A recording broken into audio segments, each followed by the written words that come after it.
friends, welcome back to our channel AL Foodology. வீடியோக்குள்ள போறதுக்கு முன்னாடி மறக்காம நம்ம சேனலை subscribe பண்ணிட்டு பக்கத்துல இருக்கிற bell icon-ஐ press பண்ணி all option-ஐ select பண்ணிக்கங்க. அப்பதான் நான் போடுற எல்லா வீடியோஸோட notification உங்களுக்கு கிடைக்கும். Instagram-லயே அப்படியே நம்ம page-ஐ follow பண்ணிக்கங்க.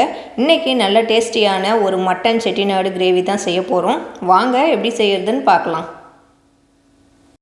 இந்த செட்டிநாடு மசாலா அரைக்கிறதுக்கு ஒரு pan வச்சு 1 டீஸ்பூன் வந்து நான் சோம்பு சேர்த்துக்கிறேன். ஹோல் கரம் மசாலா, பட்டை, கிராம்பு, லவங்கம், ஏலக்காய், பிரிஞ்சி எல்லாம் இதையும் சேர்த்துக்கிறேன்.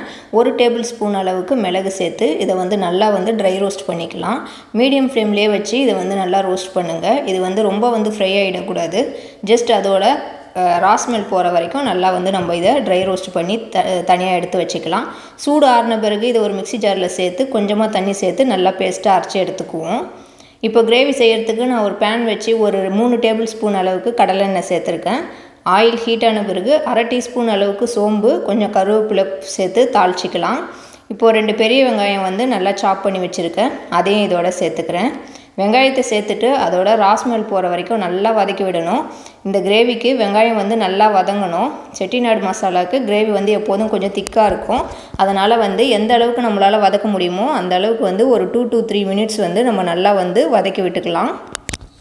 வெங்காயம் கொஞ்சம் கலர் மாறுற வரைக்கும் நல்லா வந்து வதக்கி விட்டுட்டு அதை அப்படியே எண்ணெயிலே வதங்க விடுவோம். இதுக்கு இடையில் நான் இஞ்சி பூண்டு பேஸ்ட்டு வந்து 2 டேபிள் ஸ்பூன் சேர்த்துக்கிறேன்.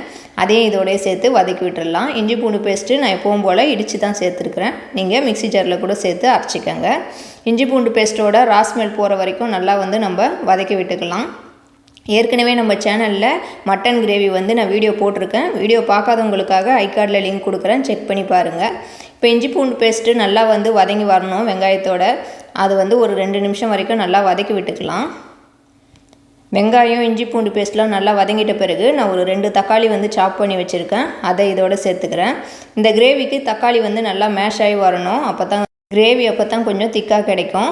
இப்போ தக்காளி சீக்கிரமாக வேகிறதுக்காக நான் வந்து இதை ஒரு லிட்டு போட்டு மூடிக்கிறேன். இதை ஒரு 3 செகண்ட் வரைக்கும் அப்படியே விடுவோம். தக்காளி வந்து மூடி வச்சா சீக்கிரமாக வெந்துடும். இப்போ ஓப்பன் பண்ணி இதை வந்து நல்லா மேஷ் ஆகிற வரைக்கும் நல்லா கொஞ்சம் நேரம் நம்ம வதக்கி விட்டுக்கலாம். நான் ஏற்கனவே மட்டனில் கொஞ்சம் மஞ்சள் தூள், இஞ்சி பூண்டு பேஸ்ட்டு, உப்பு சேர்த்து வேக வச்சு எடுத்து வச்சுருந்தேன். இப்போ தக்காளி வெந்த பிறகு நான் அந்த மட்டன் மட்டும் எடுத்து சேர்த்துக்கிறேன். மட்டன் சேர்த்துட்டு வெங்காயம் தக்காளியோட மட்டனை நல்லா வந்து மிக்ஸ் பண்ணி விட்டுக்கலாம். நான் போனோட தான் இன்றைக்கி மட்டன் எடுத்துருக்கிறேன். நீங்கள் போன்லெஸ் மட்டும் எடுத்துக்கூட நீங்கள் இந்த கிரேவி செஞ்சு பார்க்கலாம். நல்லா டேஸ்ட்டாக சூப்பராக இருக்கும். இப்போ இது எல்லாத்தையும் ஒன்றா நல்லா நம்ம மிக்ஸ் பண்ணி விட்டுக்குவோம். இப்போ நான் வந்து மசாலா சேர்த்துக்கிறேன். ஒரு 1/2 டீஸ்பூன் அளவுக்கு மஞ்சள் தூள் சேர்த்துக்கலாம். 1 டேபிள் ஸ்பூன் அளவுக்கு தனி மிளகாய் தூள் சேர்த்துக்கிறேன். 1 டேபிள் ஸ்பூன் தனியாத்தூள் சேர்த்துக்கிறேன், மல்லித்தூள் அது. அதுக்கப்புறம் 1 டீஸ்பூன் வந்து ஜீரகத்தூள் சேர்த்துக்கிறேன். இந்த மசாலாலாம் சேர்த்துட்டு இந்த கறியோட நல்லா வந்து நம்ம மிக்ஸ் பண்ணி விட்டுக்கலாம். இதை கொஞ்சம் நேரம் வதக்கி விட்டுக்கலாம். அப்போ அந்த தூளில் இருக்கிற ராஸ்மெல்லும் போயிடும்.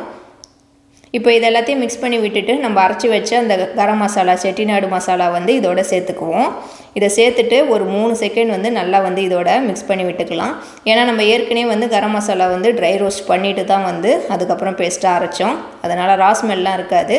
ஜஸ்ட் நம்ம கறியில் மட்டும் நல்லா வந்து மிக்ஸ் பண்ணி விட்டுக்குவோம். இதை மிக்ஸ் பண்ணி விட்டுட்டு இந்த கிரேவிக்கு தேவையான தண்ணி சேர்த்துக்கலாம். இப்போது நான் வந்து மட்டன் வேக வச்ச தண்ணி தான் வந்து இப்போ சேர்த்துக்கிறேன். எக்ஸ்ட்ரா தண்ணியெலாம் வேறு தண்ணி சேர்க்கலை, வெறும் மட்டன் வேக வச்ச தண்ணியை மட்டும் இதுக்கு சேர்த்துக்கிறேன். உங்களுக்கு கிரேவி அதிகமாக வேணும்னா நீங்கள் எக்ஸ்ட்ரா தண்ணி சேர்த்துக்கங்க. இப்போ இந்த கிரேவிக்கு தேவையான அளவு உப்பும் சேர்த்துக்கிறேன். நான் கல் உப்பு தான் யூஸ் பண்ணுவேன், அதை சேர்த்துக்கிறேன். இதை சேர்த்துட்டு எல்லாத்தையும் ஒன்றா நல்லா நம்ம கலக்கி விட்டுக்கலாம். இது எல்லாத்தையும் ஒன்றா நல்லா நம்ம மிக்ஸ் பண்ணி விட்டுக்கலாம். மசாலா, இந்த கறி எல்லாத்தையோட இதை நல்லா மிக்ஸ் பண்ணி விட்டுட்டு இப்போ இது வந்து ஒரு லிட்டு போட்டு நான் மூடி வச்சுக்கிறேன். இதை வந்து ஒரு 1/4 மணி நேரம் வரைக்கும் விடுவோம். இது வந்து நல்லா கிரேவி வந்து நல்லா கொதித்து வரட்டும். அதுக்கப்புறம் ஓப்பன் பண்ணி பார்க்கலாம். இப்போது கிரேவி வந்து கொதிச்சிட்ருக்குது. நம்ம இதை வந்து ஒரு 1/4 மணி நேரம்க்கு அப்புறம் ஓப்பன் பண்ணி பார்க்கலாம். பாருங்கள், நான் வந்து இப்போ ஓப்பன் பண்ணிட்டேன். இதை வந்து லைட்டாக வந்து நம்ம மிக்ஸ் பண்ணி விட்டுக்கலாம். இது வந்து இந்த கன்சிஸ்டன்சியில் தான் இருக்குது. கொஞ்சம் திக்காக வர்றதுக்காக நான் அப்படியே ஓப்பன்லேயே வச்சு ஒரு 5 நிமிஷம் அப்படியே விட போகிறேன். கொஞ்சம் கிரேவி வந்து கொஞ்சம் திக்கான பிறகு அதுக்கப்புறம் வந்து நம்ம மிக்ஸ் பண்ணி விட்டுக்கலாம் எல்லாத்தையும். இப்போ ஒரு 5 நிமிஷம் ஓப்பன்லேயே வச்சு நான் வந்து நல்லா கொதிக்க விட்டேன். இப்போ கொஞ்சம் கிரேவி வந்து நல்லா திக்கான கன்சிஸ்டன்சிக்கு வந்துடுச்சு. நான் வந்து ஸ்டவ் ஆஃப் பண்ண பிறகும் என் ஸ்டவ்வில் ஹீட் இருக்கும், அதனால் சூடு ஆற ஆற இன்னும் நல்லா வந்து திக்காகிடும். நான் ஸ்டவ் வந்து ஆஃப் பண்ணிட்டேன். லாஸ்ட்டாக வந்து கட் பண்ணி வச்சுருக்க கொத்தமல்லி இலையை இதோட சேர்த்துக்கிறேன். கொத்தமல்லி இலை சேர்த்த பிறகு நல்லா வந்து எல்லாத்தையும் ஒன்றா நம்ம மிக்ஸ் பண்ணி விட்டுக்கலாம். பாருங்கள் கிரேவி பாருங்கள் சூப்பராக இருக்குது பாருங்கள், நல்லா திக்காக.